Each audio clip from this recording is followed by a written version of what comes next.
I didn't really Okay, now that you're done, I'm just gonna take it off, and then I'm gonna pour this inside.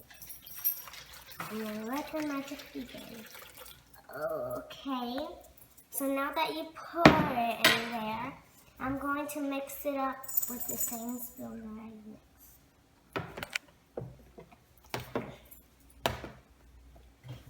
It's a pretty color.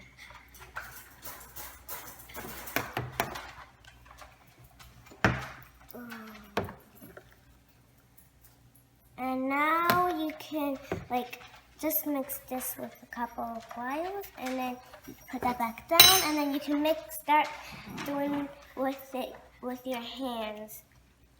It's a little hot. Just stir, stir, stir.